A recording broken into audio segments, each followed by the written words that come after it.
માં બહુ મચ્છર છે યાર. અને તકલીફ શું થાય ખબર, આખી રજાઈ ઓઢીએ ને તો પેલો શ્વાસ ગુંગળાય છે, અને સેજ ખુલ્લું રાખીએ તો એટલા એરિયા મચ્છર કરડી જાય છે. સવારે 7 વાગે સ્વેટર પહેરવું પડે છે, હળદ હશે ગરમી લાગે છે. 1 પર પંખો રાખો તો ગરમી લાગે છે, 2 પર રાખો ઠંડી લાગે છે.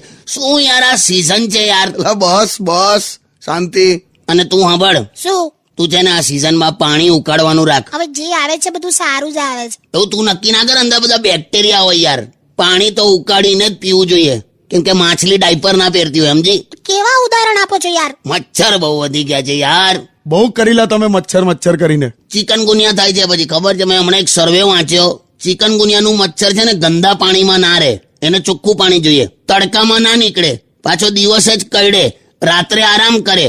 એની માને આટલા નખરા તો તારા નથી. મને કહો છો તમે મને મચ્છર સાથે સરખાવો છો? એવું નહીં, આ તો એક વાત કરી એમ. મચ્છરની વાત કરો છો ને તો તમારાથી તો સારા મચ્છર છે. એટલી સાંજે ટાઈમસર ઘેર તો આવી જાય. ચાલ ચાલ